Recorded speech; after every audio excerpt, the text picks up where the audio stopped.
Precious people, I greet you all in the name of our Lord Jesus Christ. This is Pastor Oshen Amandishe, your prophetic intercessor, your messenger of hope. Today I'm coming with this advice, which I think it can help one or two people. I'm coming from a background where people were asking me, Pastor, should we come back home? And some of these people, those who went to South Africa for a long time, they are staying there in South Africa. Now, this is not necessarily a prophecy. I would just want us to take note of this, because the news of visas, permits, and things that are related to those who are in South Africa, as far as their work permits and so forth is concerned, we can see that the news that is circulating in social media, being published with media houses, some news indicating that some Home Affairs ministers are planning to see how they can check those who are in South Africa, whether they've got papers. So this is something that will cause people to be unsettled. Some who are panicking, some they don't know whether their future is secured.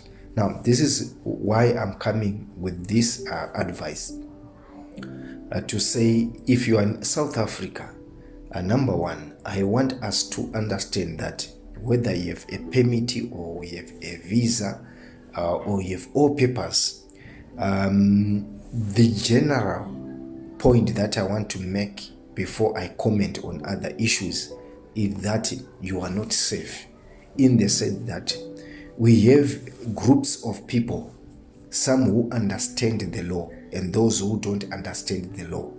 I want us to listen very carefully. Those who understand the law, when they do their verification, they can come check your papers and see whether you have all the documents, and they will leave you. But that those who just think that any foreigner who is there, whether he's doing business, you are working, you have all the documents, they just feel that you are benefiting, you are disadvantaged them. So you tend to be a victim, even if you don't have to be a victim. So that's why I want you to understand where I'm coming because of what I'm going to say. So for those who have all the papers and they are living good and they are doing their business legit, they are staying in quiet places and other environments, they may seem to be safe, and that's okay. But we have other groups of people who went to South Africa in search for jobs, and some they failed to secure permits, and they're just working from one job to another. Some they have permits, but they expired. I want to be honest with you, my sisters and brothers, or my fathers and mothers who are in South Africa, to say, if you are in South Africa, it's time to think of coming back home, to plan to come back home. It's better to do it whilst we have the time to plan, putting your things in place. I know some of you have been there for a long time and you don't know where to go or how you are going to settle in Zimbabwe. But I want to tell you, it's rather better to be at home. You might come back and face some challenges, maybe the first few months, 1 year, 2 years, trying to find your footing to see how you can establish yourself. But it's better that way than sometimes to lose whatever you be having, what you worked for, or to come when you are now in panic, and sometimes you don't have time to prepare.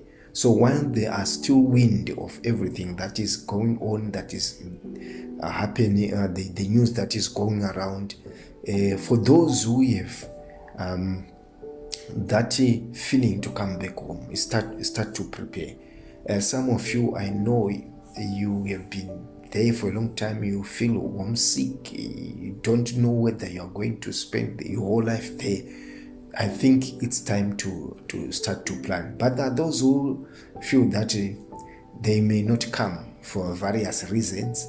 Some, they think they cannot come back to the environment of Zimbabwe because of the political climate, because of the economical climate, all those things. Yes, they seem to be good reasons, but sometimes, maybe I'm coming from where I believe that, sometimes God will just help you to find yourself, moving along with other people.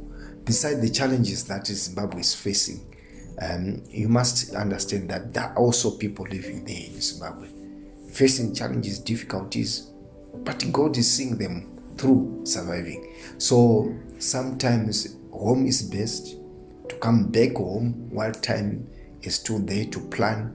But for those who have their jobs secured, you must understand that we have different classes of people who are staying in South Africa. There are those who don't use public transport. They're just coming from home, going to work with their cars. They work in good environment. They are not bothered with whatever they are going to face. They are living good. Some, they have managed to establish themselves. They secured houses. They have all the papers. But we have the majority. Their permits were not renewed. Some, they don't have documents. And you are just hoping for the grace of God and to be covered. This is not to wish anyone bad, but you are saying home is best sometimes. It's rather better to start to plan little by little before you are forced to end up coming, rushing, leaving your property, and sometimes the law will catch up with you. So this is the reality. We need to be honest with ourselves. Yes, sometimes we may pray that at least let there be grace on that side, so that maybe the government might understand there to say these people have been there for a long time. Let's regularize their papers and so forth, their stay. But I'm saying, while people are hoping that in Zimbabwe, it's your home country, or rather better, work to come back home. As much as it seems it's very difficult to stay in Zimbabwe, with the reason that people might perceive individually. But I think it's better that way, because I foresee and I perceive that we may enter in a time where people end up losing whatever they worked for, and they don't have time to prepare. So those who may end up carrying some exercise to say we don't need foreigners, sometimes these people, they don't care whether you have papers or no. What they are looking are foreigners, only some of them. But there are some who are civilized who say, no, if these people have got papers, let them stay. I know some people may feel that it's now a long time to go back home. Some will feel embarrassed to come back home again. But let me say, home is home. You may come and struggle 1 year, 2 years, then you pick up. It's not easy, but you pick up rather than to regret. So this is my advice that I can give for those who are in South Africa in particular, to start to think coming back home, to start to think, to plan coming back home before it's too late.